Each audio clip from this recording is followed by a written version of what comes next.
And financial analysis. So how many of you have your own financial analysis done? How many of you are following it? Okay. All right. So here's some prerequisites for what we're going to talk about tonight. So number one, you need to be completely 100% sold out that what we do is right for people. What we do is good, and if you are not convinced of that yourself, then you are for sale. Okay? Know that you know that what we do is right. Okay? Why and how it works is so important. So this is not necessarily me showing you a financial analysis, but really showing you why we do the financial analysis. Okay? And then you need to be confident. So because you know, you can be really, really good at anything, but if you're not confident about it, then you're not going to portray that very well, right? So you need to be able to make bold statements to catch people's attention, okay? Be ready to take on the skeptics. So how many of you have haters? Right? So be ready for that because it's coming. Right? People, number one, they're afraid to talk about money. Number two, this is some kind of thing that they've never heard of. So just be ready for that because they don't know what they don't know. Okay? And then if you get the runaround in this business, it's because you don't have that confidence. Okay? So you only get runaround when you don't know why you're here. Does that make sense? Okay, so with that being said, we've got a video. It's our Primerica founder, Art Williams. And I tested it earlier, so it worked for us. You might need volume. Can you grab the volume? Is this it right here? Which Yeah. one is it? The one that has volume. I went to a family reunion. Oh, that's okay. It needs to be like 50 something. Keep going. Thanksgiving in 1967, buy term and invest the difference captured my heart. I went to a family reunion at my mother's home in Cairo, Georgia, 5 years after my dad died, and my accountant cousin showed me the concept of buy term and invest the difference. And he also showed me that when my dad died at age 48 of a heart attack, that my mom could have had 8 to 10 times more protection if they had been sold term insurance. My mom had to raise my 2 younger brothers under great financial pressures, and that wasn't fair to her, and it broke my heart. And then a few years later, they did the same thing to me and Angela. One of my football players' dad from Gulf Life Insurance Company sold me a $15,000 whole life policy, and he could have sold me a $150,000 term for the same money. I became a real crusader. The confidence and the conviction just oozed out of me. And I learned a great life lesson. I learned that body language is more important than verbal language. You see, anybody can talk a good game, but I loved it. I didn't like it. I loved it. And everybody could see it in me. They could feel it in me. While coaching for 7 years, I tried to make extra income to sell 2 things, encyclopedias and exegeses. And I failed at both. And I believe the reason I failed is I was motivated by the money first. It took me 3 months to get my insurance license and securities license before I could sell part-time with ITT. During that 3 months, nobody at ITT talked to me about how much money I could make. I had no idea about how much money I could make. My first sale was to my assistant coach, Robert Kelly. He had a $10,000 trash value policy, and I gave him a $100,000 term for the same premium. He was putting $50 a month in a teacher's credit union, making 2 and 3% interest, and I put him in a mutual fund and gave him a chance to earn 10 to 12% interest.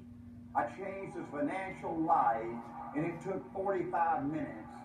I used to run up and down that basketball court to make extra income for 3 hours and made $12. And for that 45 minutes, changing Robert Kelly's family's life. ITT paid me $324, and that night, my world changed. I found a way to continue to coach football, something I loved, and also a way to take care of my family financially. The next 2.5 years part-time, I saved over $42,000. I learned some valuable lessons in those early days. I learned if you're going to build a great company, your reputation is everything. If you don't do what's right 100% of the time, you might get by for one day, 1 week, 1 month, 1 year, but sooner or later they're going to smell you out. A.L. Williams vowed when we were born that that would never happen to us. I also learned in those early days that having a cause, having a crusade, gave you a special kind of spirit. It gave you a special kind of motivation. The A.L. Williams people were so dadgum motivated, nothing could stop us. Nobody could stop us. Prudential sold life insurance to make a living. A.L. Williams sold life insurance to correct an injustice. What a powerful advantage we had over the enemy. I also learned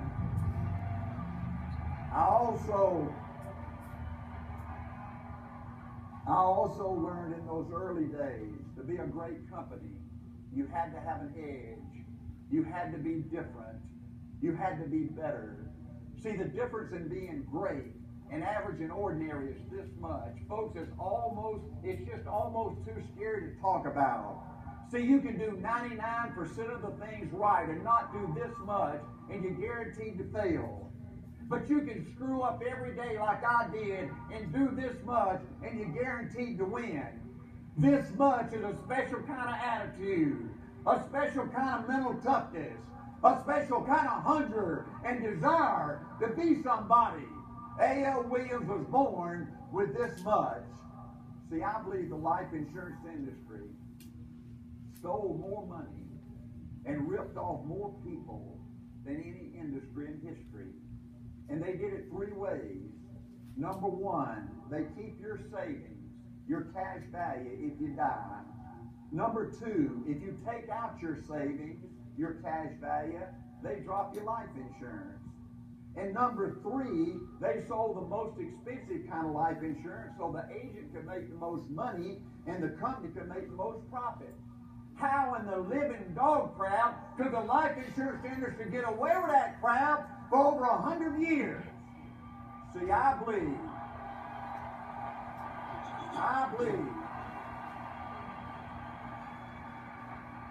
believe the reason the life insurance company got away with it is they were so big, so powerful, they owned the regulators and they owned the politicians and they eliminated all the competition.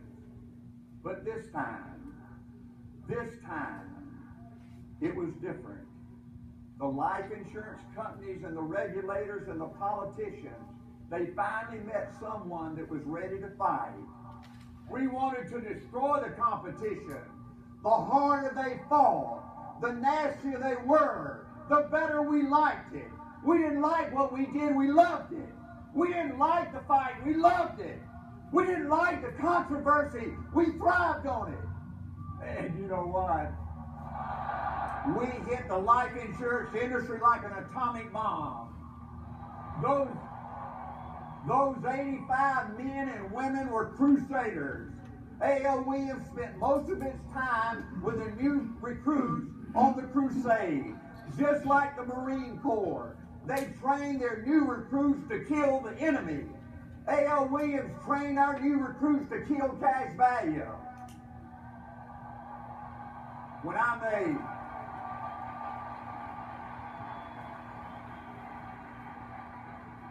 I made the decision to give up coaching and go full-time, that was the toughest decision of my life.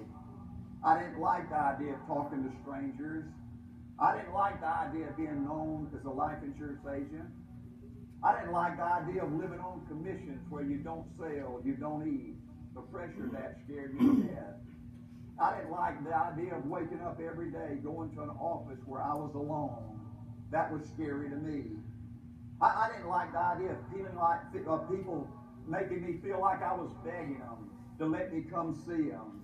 That was nauseating to me. You see, I had confidence coaching football. Every day I had a warm, special place to go to work. I had my coaches, my school, my team waiting for me every day. Every day I had people cheering me on. My fans, the students, the parents, the community. Every day in coaching I knew what I had to do to win. I had a system I believed in. I believed you learn best by doing it. I believed you practice until you can't fail. I believed you outwork the enemy. My challenge was to duplicate that in business. February 10, 1977, A.L. Williams decided we were going to build a company like you build a football team. Those 85 people, all of them were coaches or they had played on a team. And A.L. Williams turned the business of life insurance into a game. You see, we didn't know anything about business. We didn't have any MBAs. We didn't have any professional salespeople. We didn't understand business plans, budgets, and spreadsheets. But those early A.L. Williams pioneers understood how to put a termite uniform on, and they understood how to get anything in the wrong color dadgum jerseys. How do you keep a passion? By not ever forgetting the things that blow your butt out of the water. Folks, I never got over how much money I made part-time. My first sale, 45 minutes change. Now, not asking them to spend more money, but taking the same money they're spending and giving them 8 or 10 times more value. And that company paid me $324. You got to be kidding me. I never got over paying my first death claim. Delivering that check to a widow for $100,000. And she and those 3 kids would have had to live on $5,000 if A.L. Williams had not showed up. I never got over the first time I made $100,000. I never got over what a rip-off cash value life insurance is. You lose cash values if you die. Who in the living dog crap could create a product like that? I never got over what they did to my mama. I wanted to hurt them. I wanted to punish them. I never got over being credentialed, becoming number 1. I never got over the magic of compound interest. It just blew my butt out of the water. You don't go to bank A and put $1,000 in there at 5% interest for 70 years. That's worth $30,000.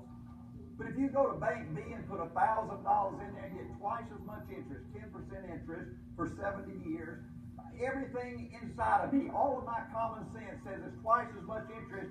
That's $30,000 at 5%. At 10%, it's got to be $60,000. But at 10%, it's $780,000. Folks, don't ever forget the things that blow your butt out of the water. And let me tell you another life lesson I learned in the early days.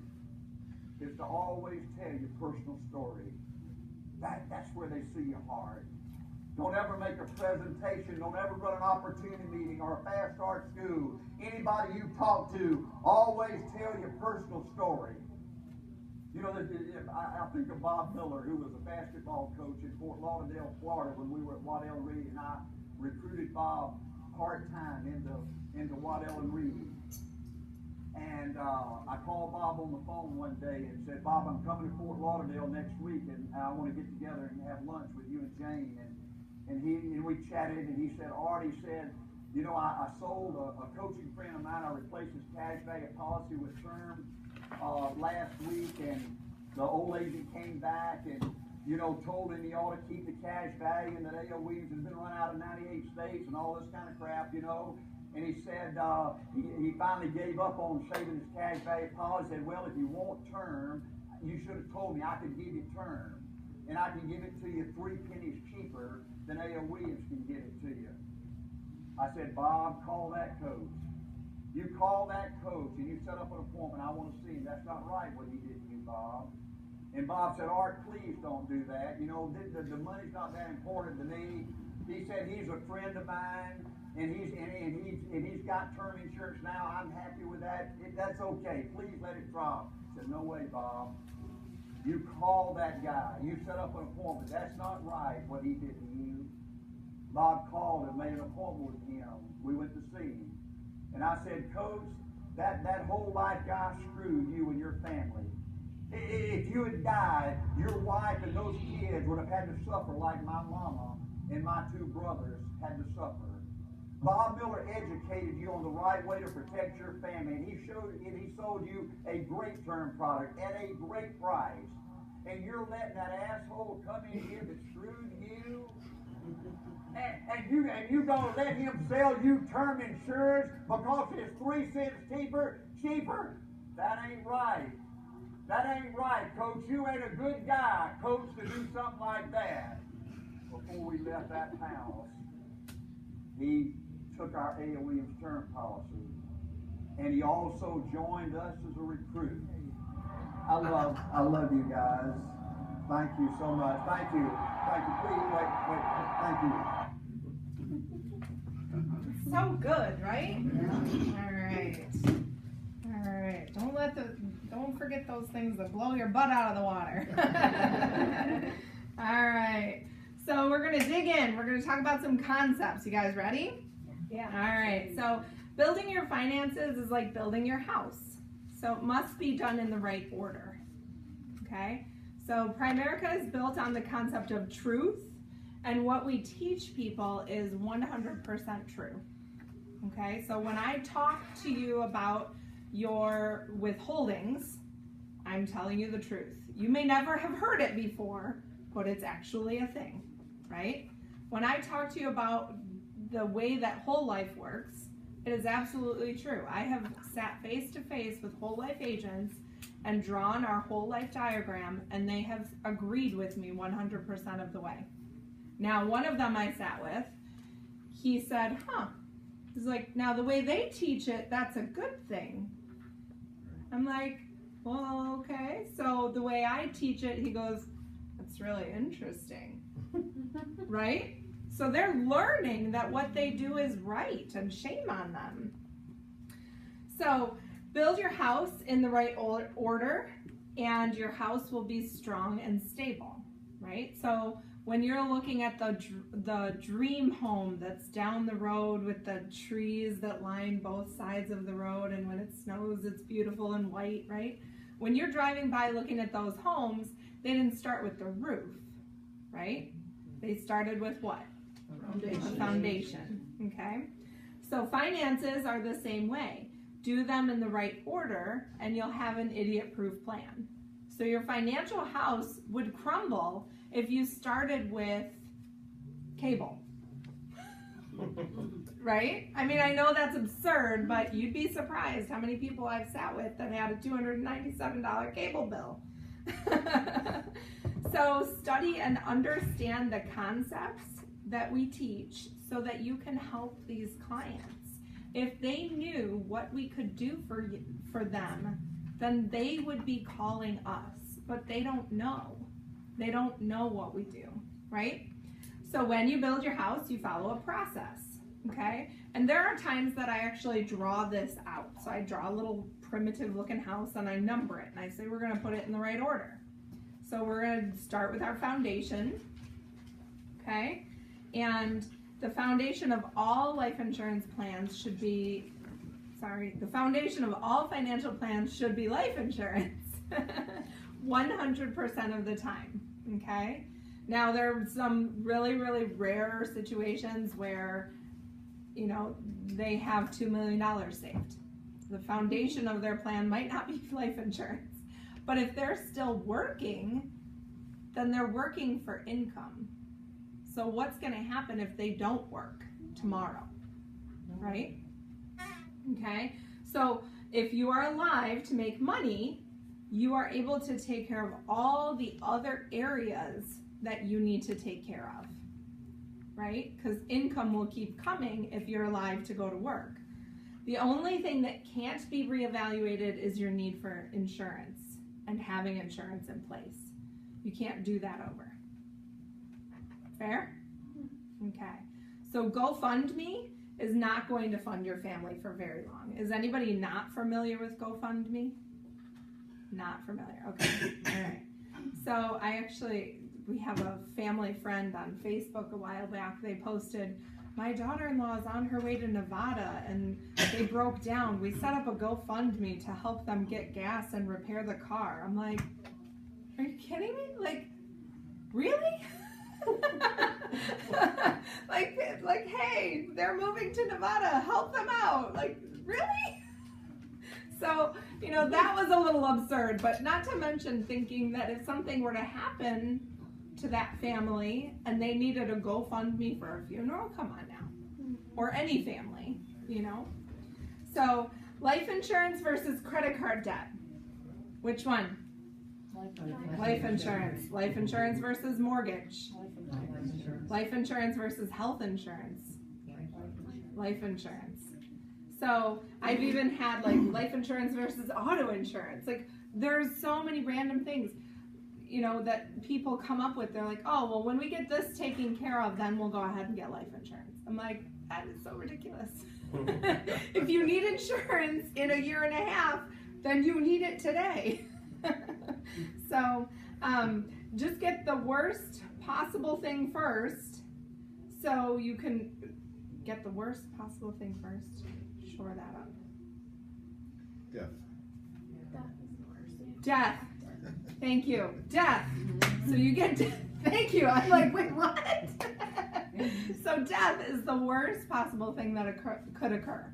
So protect that income. And then you can move on to less intrusive factors. Okay, so then we can move on to, cable. But the worst possible thing that could happen to a family is that loss of income, right? If Paul were to pass away, knock on wood, then, I'd be in a hot mess if it weren't for our life insurance, right? So early on, your only asset, your ability to go out and generate income, your ability to go to work, and that's why it needs to be protected. Okay? So life insurance is the only bill that's ever going to pay your family back, right? So back to my cable example, right?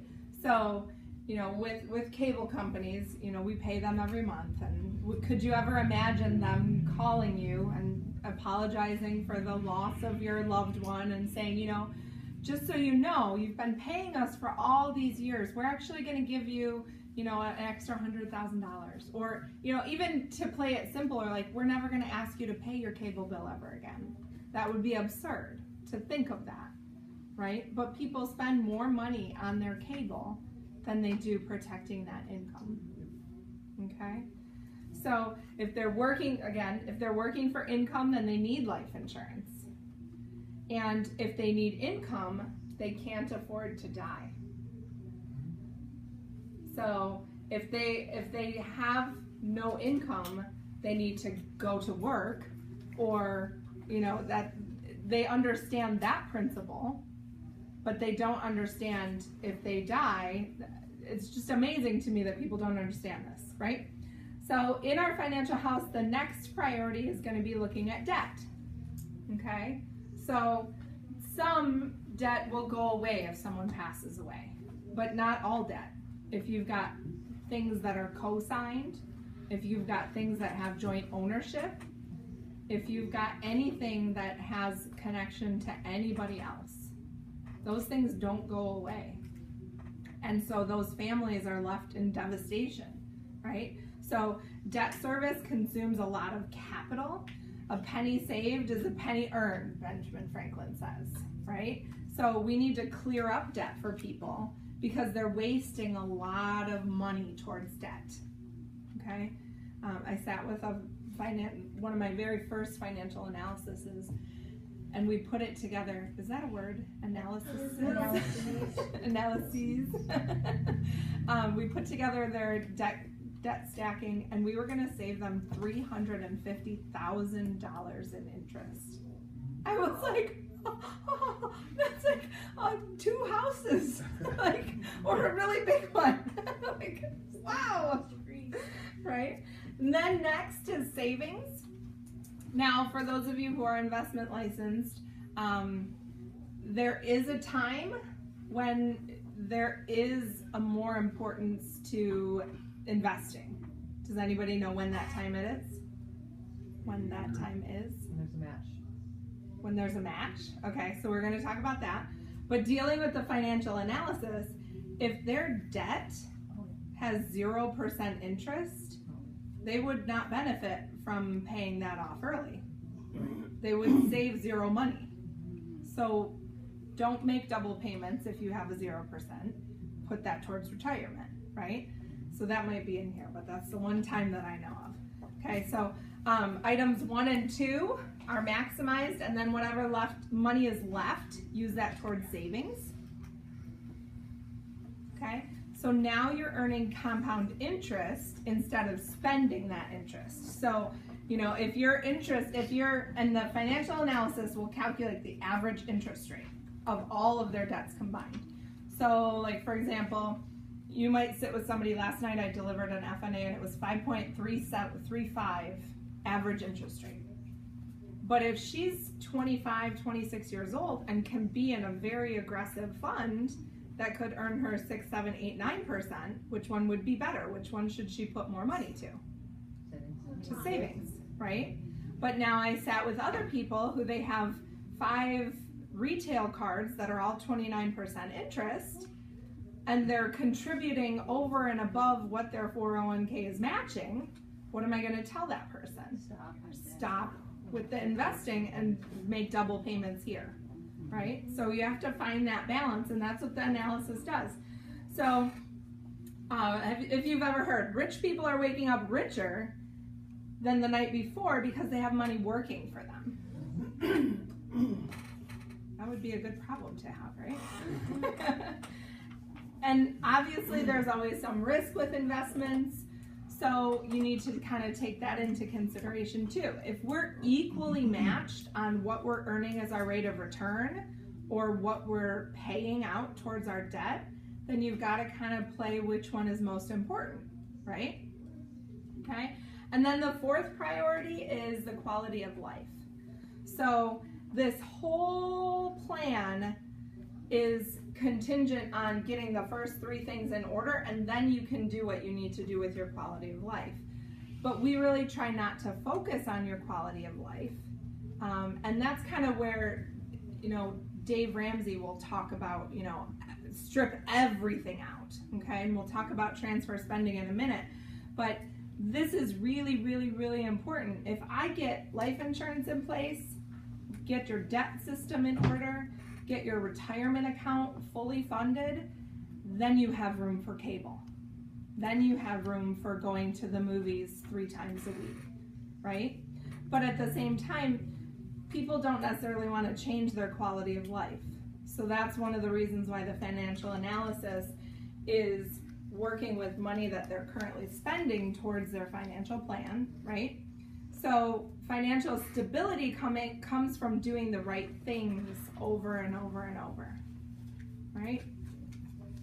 And once you dole out the money throughout the process, then you're understanding why it's happening that way. You're understanding that person that's spending, you know, $17 a day at Starbucks will understand when you've explained the whole process to them. You can't just sit down with them and say, you have to stop spending $17 a day at Starbucks.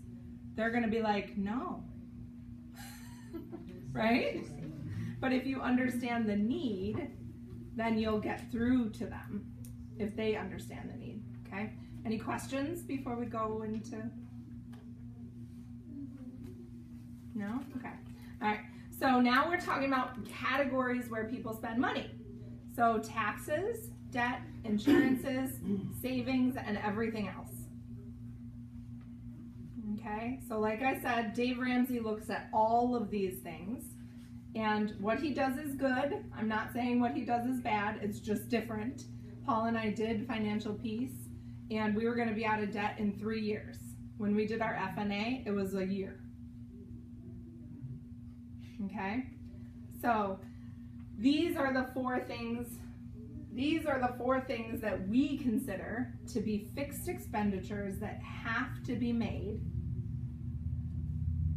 So taxes must be paid or you go to jail, right? Right. If you don't pay your debts, they're going to take your stuff away. if you don't pay your insurances, you leave yourself open for financial catastrophe. Even auto insurances, things like that, okay? If you're not saving money, eventually you'll find out that you have to work for the rest of your life. So those are the 4 things that people really, really need to be doing, okay? And then the everything else, vacations and movies and kids' private school and giving and groceries and utilities and gifts, all those other things. Here's the Dave Ramsey slide. Dave Ramsey teaches to go and gut this category. Rice and beans, beans and rice, right? But the problem is that requires a behavior change for most people, right? So my guy with the cable bill that was outrageous, I had to teach him why the other 4 categories were more important, right? So if your business model is predicted on a behavioral change of your clients, that's tough, because you're expecting them to eat rice and beans, beans and rice. But that's not going to be effective long term for them if they don't understand why, right? So in most households, you know, this area is kind of static. So, you know, you're going to be having these categories set, and everything else is where the things can fluctuate, okay? So we don't touch the everything else at all. We look at the first 4 categories and we maximize the value, okay? So we do that through redistribution of these 4 quadrants, okay? So better products, better education, and really 99% of the time you can improve the client's financial outlook by only shifting the money in these 4 categories. So I have plenty of people that I have sat with that I didn't ask them to spend a penny more. On my financial analyses, I work really, really hard to find money, because I don't want to go to them and say, hey, by the way, you need an extra $280 to make this plan work for you. Or you need an extra, you know, $15. I mean, 15 is more doable, but if I can make it plus, if I can say, hey, and by the way, I've just saved you money, right? So transfer spending is what we're going to go over, okay? So with transfer spending, we're going to take these 4 categories and we're going to take everything out. And then we're going to put it back in appropriately, okay? So with what we do, we're in a transfer spending business. So we're not asking people to spend more than what they currently spend, is what our goal is, right? So we don't use new dollars for our plan. We only use what's in the 4 quadrants, okay? Now there's some tricks to that. When you sit with people with no insurance, how are you gonna come up with that money? You have to find it, right? When you sit with people who they're not saving for retirement, there's a trick there, right? You have to figure out where are they going to get this money, okay? Et cetera, et cetera. So this is the biggest difference between Primerica and other multi-level marketing direct sales. We're not asking recruits or clients to use new money to spend with us. So, like, for example, let's talk about pink drink. Right? So if you've ever heard of the pink drink, I sat with somebody at one point and she wanted me to commit to $270 a month on this weight loss, healthy lifestyle, change everything. And I said to her, I'm like, okay, I said, so how do I wrap that into my budget? And she's like, well, you would be able to afford it once you see how great it is. That was her response to me. I'm like, I would have to stop grocery shopping for my entire family of 4 to buy pink drink. And she was like, well, you don't spend enough money on food. Like, that was her response. And I'm like, okay. So again, you know, not asking families to spend money that they're not already spending. If I was the perfect client for her, I would be putting $297 a month into some other nutritional supplement that I was wasting money on. So her pink drink would be saving me money, right? Okay, so with transfer spending, this model is always easier than spending new money. It's more efficient, adding value with no convincing. Okay? So this is the importance of the financial analysis. To really teach people and to really allow people to understand this model. So there are times with a financial analysis that I actually create an action plan sheet and I attach it separately to them. And it shows them, I saved you money in taxes, here's how that works. I saved you money on your insurance, so now I'm putting you into a new insurance program. I saved money on your home and auto, and we're going to use that money saved as part of your investment. Right? So if I line that up for her, then when I present her a plan that has no money spent out of her pocket, she has no reason but to move forward with it. Right? So if you're just out selling insurance versus working with the FNA, it's a really tough business. Like Art said, I don't ever like the idea of being called a life insurance salesperson. Now I'll take it because that's what I do, but I don't ever approach somebody at a networking event and say, I sell life insurance, what do you do? Right? It's just not something that I do. You run away. Right? So new cost versus more value for the same amount that you're already giving out. Right? So the financial analysis is really the way to do this. So schedule it and follow it, right? And today is a great, so this is not something that people typically wake up and say in the morning, right? So today is a great day to destroy my financial future, right? So how many of you, again, raise your hand if you have your financial analysis done? Okay, so there's still a couple of hands that are not going up. So schedule that and follow it, right?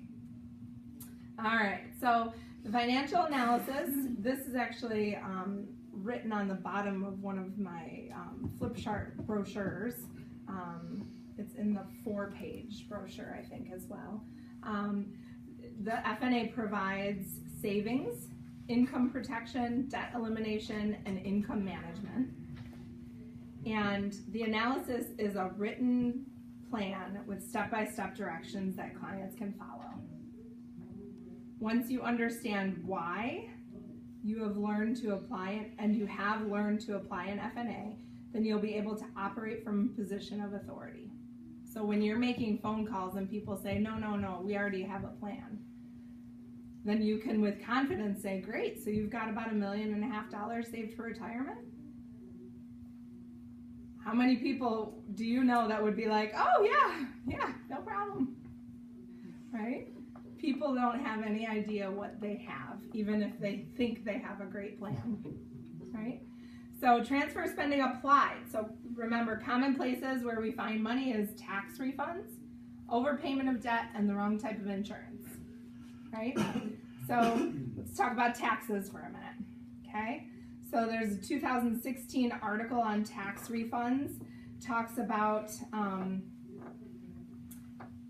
the tax refund is an overpayment from the government, and it's an interest-free loan that you're giving to the government, and they're just giving it back to you when they're done with it. So what are they doing with your money when you've given it to them? Investing. Right, so it's not sitting in a safe with a cute little pink ribbon tied around it that says Hannah and Michael, right? So they're taking this money and they're activating it, right? So you are giving the government a free loan, and if you get a tax return every year, you've done this for your entire life, right? So this part of the article says, the larger income tax return check you receive, the more money you've paid throughout the year. Of course, there are some exceptions for credits and things like that, but for most Americans, a tax refund check just means that you've paid the government too much and they're now giving it back. The average refund issued is $3,053. That's so much. Right? A new car. Do you have a year for that statistic? 2016. Okay. So we overpay the government with an average of $3,000. You want your refund to be as close to zero as possible, right? And so what is the most common objection with that? I use my refund, okay? So who knows what they used their refund on last year? Paying debt off. I think mine's Most people pay debt off. Yeah, yeah. Anybody have like a very specific thing that they've bought with their tax refund? in the Carpet. past, yes. Car payment? Carpet. Oh, carpet. We bought carpet one time. Yeah. Yeah. Anybody else? What do you spend your refunds on? Last one I paid him $500. Oh, excellent. Good job, Jake. Good job. You know, Matt, Yeah. a great question in that is, so if you, let's say it was $3,600, say, so, what would $300 a month do for Right. the- That's this. Oh, I'm yeah. sorry. Here we go. The average client will sit with you and they have over $250 a month cash flow available to them by just readjusting their withholdings. So what would an extra $250 a month do for you? your family economy. Mm-hmm. Yeah. Right? Right. So there are people that I sit with and I explain this to them and they're dumbfounded. They cannot process through that. The FNA I delivered yesterday, she said to me, yeah, I make $45,000 a year. And I was like, oh, that's great. I said, what's your net? She goes, it's about $950 a month. I was like, sorry, say what? She was like, yeah. I'm like, you pay over $1,800 a month extra out of your check. And she just got done raving about how she had free health insurance and free this and free that and this was included. I'm like, seriously? I'm like, how much was your tax refund last year? She's like, $5,000. I'm like, whoa. Okay. I'm like, so what would an extra $600 a month do for you? She was like, well, where would I find that? She still didn't get it. I'm like, okay. So stop giving your money to the government to let them use it for free. So I worked through it with her a little bit and she was really nervous, but she's like, I'm gonna go to HR tomorrow morning. I'm like, okay, sounds good. Let me know how that goes. Okay, so what do people do with their refunds? So I already asked about this. So now it is building their net worth instead of the government when it comes into their pocket. So their family economy, right? So we just found $250 a month that we could apply to what? To their life insurance, right? So we could apply it in all of these areas because I don't have many clients who their insurance is $250 a month, right? So we're protecting their family, we're getting them out of debt, and we're moving their needle towards their investment goal, right? So most people have some kind of tax refund. There's a couple exceptions. Who are those exceptions? What types of people don't have a tax refund? Business owners. Okay, so wealthy people don't have tax refunds, and business owners. So for our taxes last year, I was able to claim a lot of expenses, which we, were able to benefit from in the end, right? But wealthy people that have their money working for them, they don't want to give the government any money, so they have a quarterly or, however they set it up with their accountant to deal with a tax payment, right? So stop thinking about selling products and think in solutions for your clients. So if you're sitting with somebody who doesn't have insurance, guilting them into getting insurance isn't going to make them feel better and have insurance, but helping them to find a resolution for this is what's going to help. Okay? All right. So the next place is we're going to look at overpayment on debt, right? So we all know how debt stacking works. So it's built in our FNA, and I've played with this multiple times with different people. Hannah, for example, when she paid off her top 2 debts, we took them out of the financial analysis and it reformulated which one she should pay off first. I don't know why. It didn't stay in order. It does that occasionally with when you take out one debt. It just refigures everything because it's based on what's going to be best. It's not based on smallest to largest or highest interest rate, or it's not specific like that, right? So we pay a fixed amount to each debt each month, okay? So how many of you, your credit card bill changes every month? Okay, so don't do that. Don't go with that. When you plug it into your financial analysis, you use that payment. That one's a tough one for people to wrap their head around too. So my credit card payment is $72 this month, but you know, I just put $500 on it, and so next month I'm only gonna owe $55. Okay, but you can pay $72 because it was in your budget before. So nothing has changed in your budget unless for some reason they're not making enough money this week, which is not common. Usually people bring in the same amount of money, okay? So there's 2 sorts of debt. So there's revolving debt, which changes the interest rate or changes the amount owed based on what's left, what's remaining. And there's fixed debt, okay? So has anybody ever seen that in the FNA? Yeah, so I never really understood what that meant until I went to this class. So you enter which one it is, if it's fixed or revolving, but the analysis doesn't really care. It just wants you to pay that total amount. Well, the difference between fixed debt is you're paying interest once every 30 days. On revolving debt, they take their annual interest rate, they divide it by 365, and you pay interest every single day. So on the second day you have that debt, you're paying interest on your interest.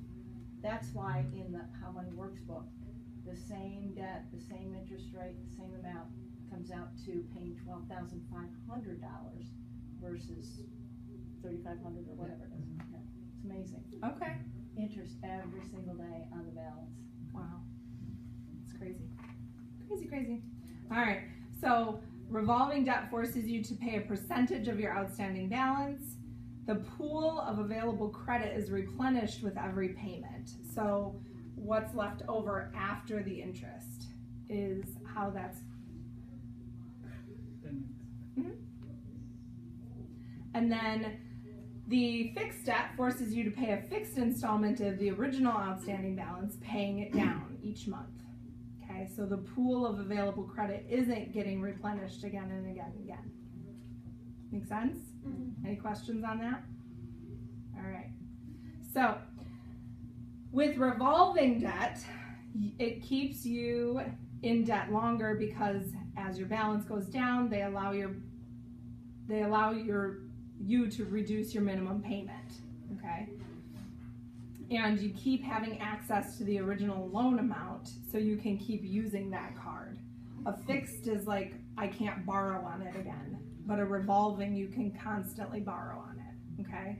So people don't always understand what those things mean, right? All right, I'm gonna zip through these. I was given a 10-minute warning.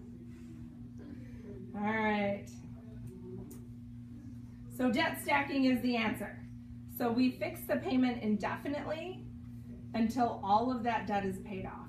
We treat all your combined debt payments as one big fixed payment. It gets you out of debt in the mathematically fastest way possible. Okay? And we only use minimum payments and whatever extras go on the target on the top. Yep. So we all know how this works. If you don't, you should go to op night next week. Okay. So this example here, this client was paying $300 extra on their debt. and they would still be in debt until they're 134 years old. Okay? There's over $524,000 that they're paying towards interest. And they're going to be in debt for 100 years. If we take a look at a goal for them, with debt stacking, they'd be out of debt by 47 years old. But if you look here, we're actually taking away the $300 extra, and they're only going to be in debt till they're 49. So what does this tell you about the client? Save money. To save money, yeah, to put it towards something else, right? So it's not really benefiting them. They're not saving gobs of money by paying off their debt early, okay? All right, so the $305 from overpayment can be used towards life insurance and towards savings, okay? So going on to the wrong type of insurance, right? So we're all professionals with this one, right? So having no insurance or the wrong type of insurance. And life insurance is not meant to be there for your whole life. So our theory of decreasing responsibility teaches us how life works. And there are two major risks: dying too soon or living too long, right? So I think I've told you guys this before, but in my term diagram that I draw for people upside down while I'm sitting at their table, I draw the theory of decreasing responsibility on top of it, because I want to show them what other life insurance company is teaching them not to need insurance, right? So in looking at, other examples of other life insurance companies, just outrageously priced stuff is out there. Right? How many of you saved over half by switching to Primerica? Only Aristida? You got more coverage for the same amount. Okay. I didn't have any. Okay. You what did you say? I had no life insurance. We didn't have any life insurance either. All right. So the average consumer cannot afford these monthly premiums. And $500,000 of life insurance coverage is minimum.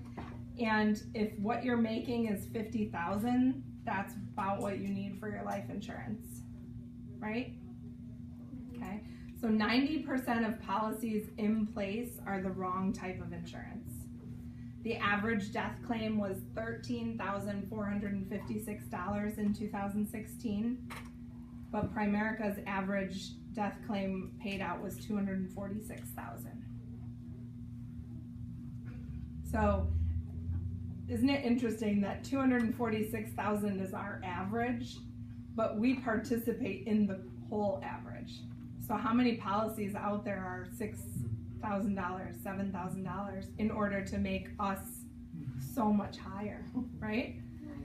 So there are 982 companies that do life insurance in the United States, and Primerica is the only company who only sells term. Okay, so we teach people buy term and invest the difference, right? So in this example here, 220 went to life insurance and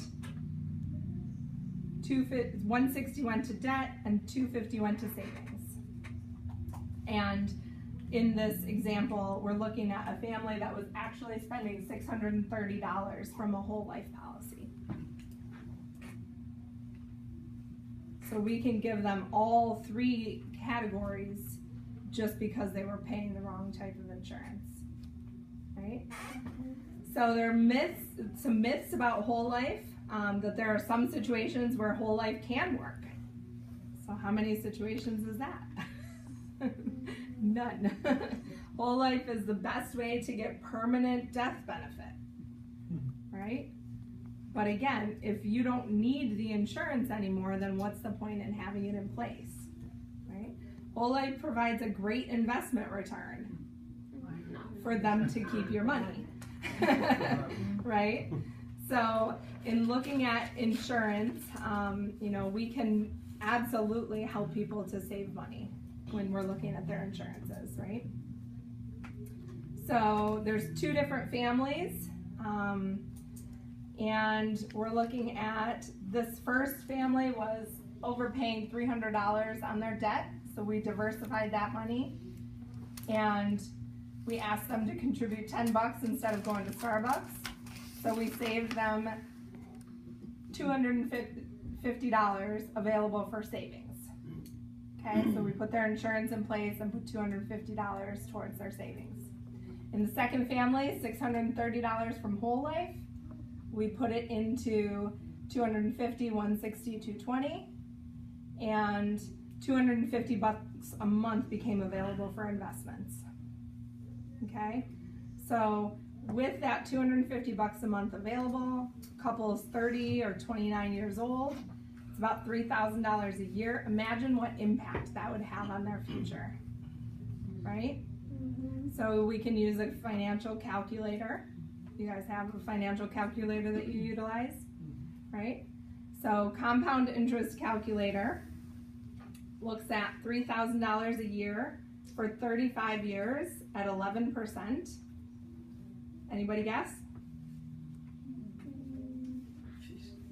700,000. Okay, so it's 1.1. 1.137. Right? Okay, so we make $1 million difference. Sorry, I'm pushing the button as I'm reading.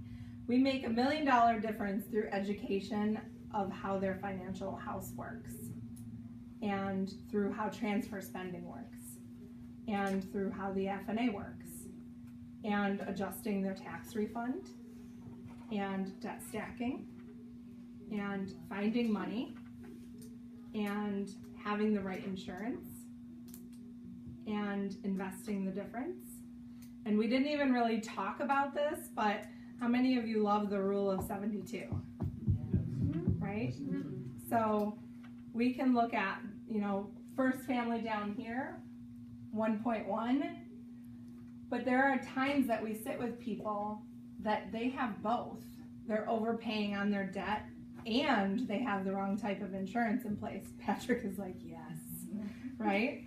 So with those two things in place, you can actually help that family get 2.2 million, right? So without spending a penny more than what they've actually just spent, they can re-diversify and they can save $2.2 million. Eat that. Tammy's like, right? So we educate versus selling, right? Do you now see that this is changing your clients' lives in a big way? So you should be knocking down the doors of your friends and family. Keep asking them. Just keep asking, because they don't know what they don't know, right? And if they knew what you could really do for them, then they would be coming to you, but you need to get out there and you need to take action, right? So let's go out and win. Yeah.